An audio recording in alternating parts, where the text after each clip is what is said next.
Nitong linggo, in-announce sa Indonesia ang bagong Honda EDV 160 version 2. As expected, nilagay nila yung Road Sync technology, which means bagong TFT display. Wala pang announcement kung kailan ang lapag dito sa bansa natin, pero panigurado ilalabas to kasi pambato nila to EDV 160. Tsaka yung hindi nga natin inaasahang EDV 350, nilabas nila dito Pero ang tanong, worth it bang mga bagong update?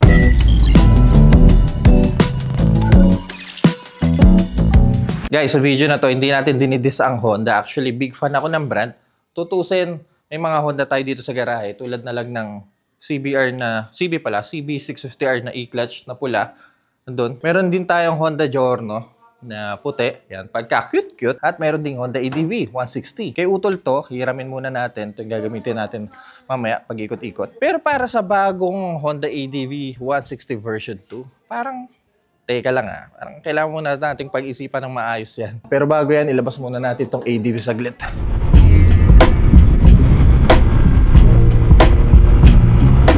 Sa mga ngayon palang namulat sa pagmumotor, ito ang EDV 160 na version 1. Alam nyo kung meron mang dahilan kung bakit magugustuhan mo ang EDV, yung pagkakahulma sa kanya. Galing sa kuya niyang XADV 750, dun binase yung itsura na nakikita nyo ngayon. Kaya ganito na lang siya kaganda. Rugged adventure scooter na naka-dual sport. Kaya tayo may gusto dito Especially yung mga mahilig bumiyahe ng malayo. Yan, sarap gamitin ito. Tsaka isa pa, ito ang OG sa ganitong itsura. Yung mga ibang brand na nakikita nyo na halos kamukha nito, mga kapikat na lang yun. Ito talagang original. Yung mga kanto, tignan nyo naman Anong mga nabago sa version 2? Para sa version 1, ganito ang itsura ng LCD display.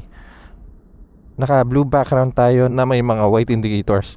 For example, yung tachometer natin, speedometer, clock, engine temperature, mga fuel consumption, auto, fuel gauge. So yung mga impormasyon na gusto mong malaman sa isang motor, halos nandito na rin. May traction control din pala. Tagal ko na hindi gumamit ng EDV 160, nakalimutan ko na. Trip E, Trip B, traction control, odometer. So, para sa version 1, ayan, ganito ang itsura ng display natin. Ngayon para sa version 2 ng Honda, nilagay na nila yung TFT display na nakikita lang natin noon sa mga malalaking motor nila, sa mga big bike nila. Pero ngayon nagta-transition na sila, nilalagay na nila sa mga lower CC lineup nila. Nauna sa PCX 160 din.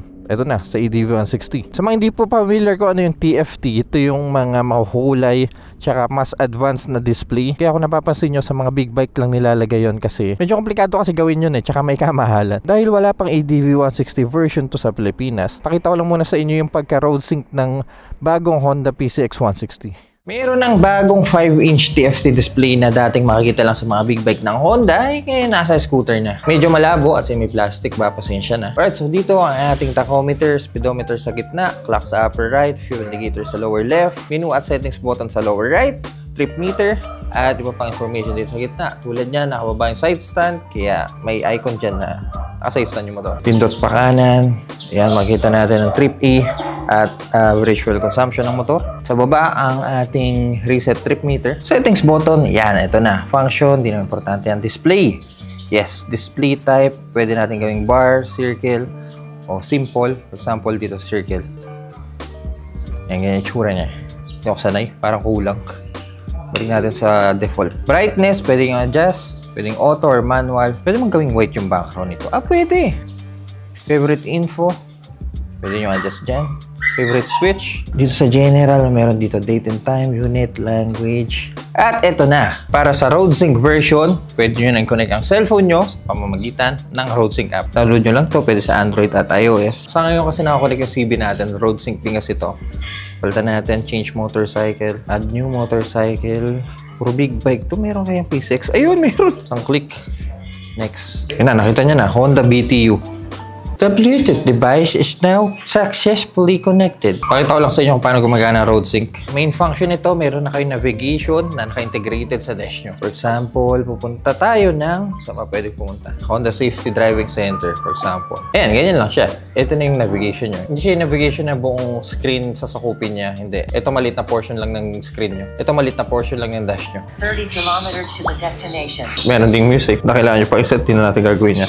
Mas maganda gamitin to kapag naka-pair sa mga intercom. So yan ang bagong road sync ng Honda. Ilang beses nyo na siguro nakita yun sa channel natin. At ito naman ang tsura ng display ng version 1 ADV 160. Alam nyo, kung ako ang tatanungin nyo, personally para sa akin okay lang to eh. Ang major factor kung bakit ka lang naman kukuha ng bagong ADV 160 ay yung road sync na medyo nakasailan akong gamitin. Kasi unang-una, masyadong maliit yung navigation natin na nakalagay lang sa dash. Actually okay lang sa akin yun kasi sanay ako sa beeline na navigation, yung bilog na nilalagay ko sa mga motor. Napapansin nyo sa mga ibang videos natin.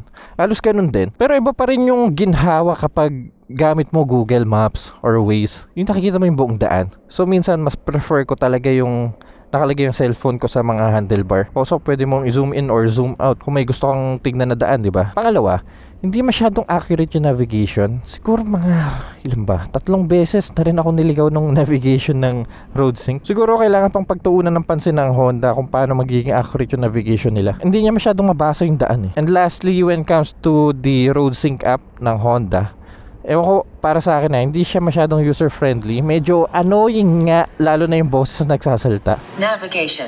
Press right to select destination. Music. Press right to music at error. Marami pang kailangang i-set up, pero kaya pag gamit ko ang CB650R na naka road sync, hindi ko na ino-on yung app.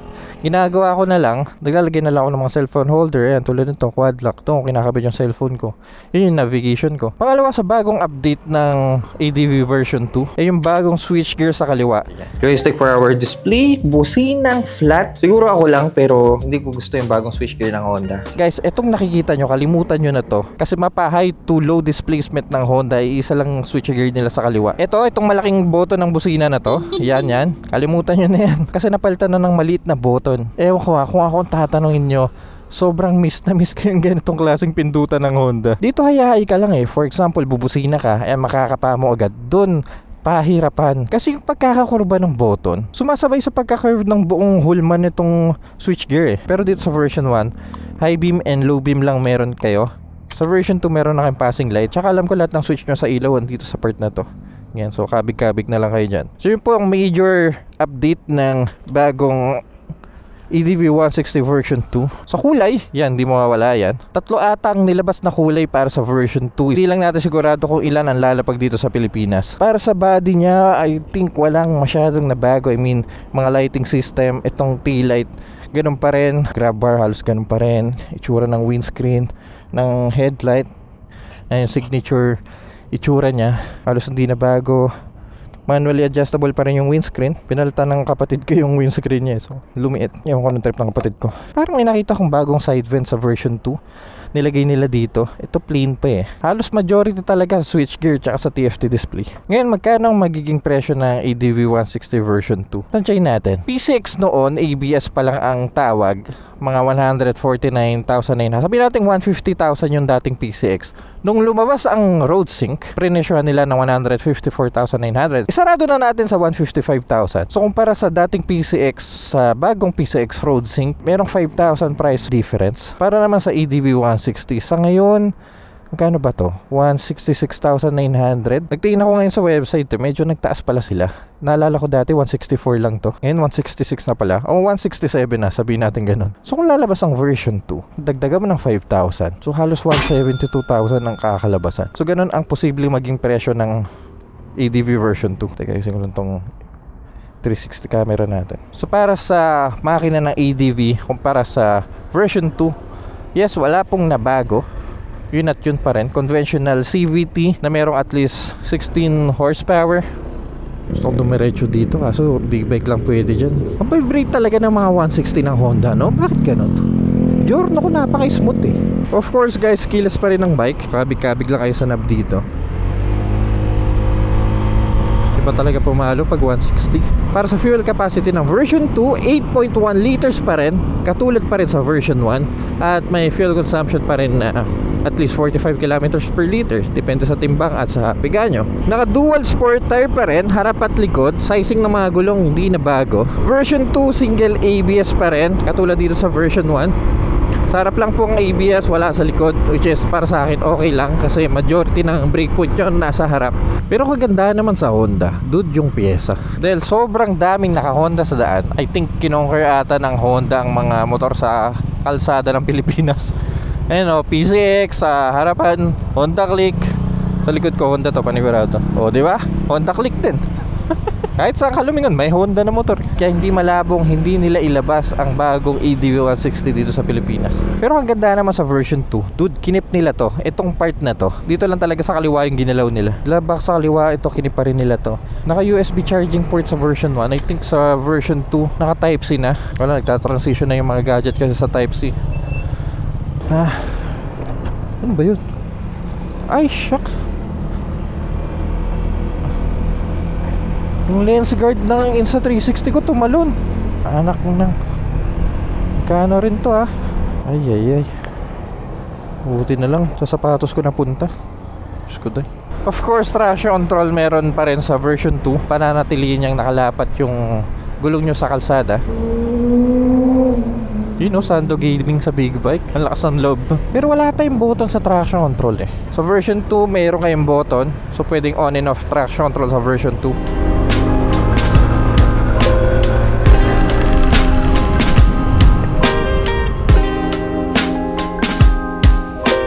So bakit natin nasabing hindi worth it ang version 2 ng ADV 160? Well guys, sariling opinion ko to Base sa isang tao na tulad ko na may ganong display sa garahe, well yung CB650R na e-clutch, at halos ganong klaseng switchgear, tsaka nakapag-review na rin tayo ng PCX 160 na bago. Personally, hindi ko gusto yung navigation ng Honda. Yung app nila mukhang kailangan pa nilang i-update para mas maging user-friendly at mas mapadali sa ibang rider. Kailangan pa siguro mapino yung GPS, di pa masyadong accurate. Yung joystick, yun talaga, sobrang pipiliin ko pa to all day. Kaya kung meron ka ng version 1 ADV 160 at gusto mong mag-transition to version 2 ADV 160, dude, parang hindi worth it Siguro kung yung lumang Aerox ng Yamaha, tapos transition ka sa Aerox na naka turbo, yun pwede. Kasi ang dami na bago sa dating Aerox tsaka sa bagong Aerox. Pero sa bagong ADV na display at switchgear lang naman yun na bago, dito ka na lang sa version 1. Pero kung first time mo naman kukuha ng ADV 160, yung tipong gusto mong brand new yan, tapos Honda pa, yan, ganyan, hindi ko kayo pipigilan kasi pera nyo yan. Doon may option kayo bumili ng second hand ADV 160 version 1. Pero guys, at the end of the day, kayo pa rin masusunod ko. Ano ang tinitibok ng puso nyo, sundin nyo. Ito lang naman ang opinion ko para sa bagong version ng ADV 160. Pero kung kayo ang tatanungin, worth it ba ang ADV version 2? Let me know in the comment section down below. Guys, kung nakatulong ang video na to, kindly leave a like at kung mahilig kayo sa mga ganito content, huwag kayong mag-alala dahil nasa tamang channel kayo. So make sure to press that subscribe button dyan sa baba. Medyo dumidilim na naman. Unahan ko na to bago pa bumaksak. See you po sa next content.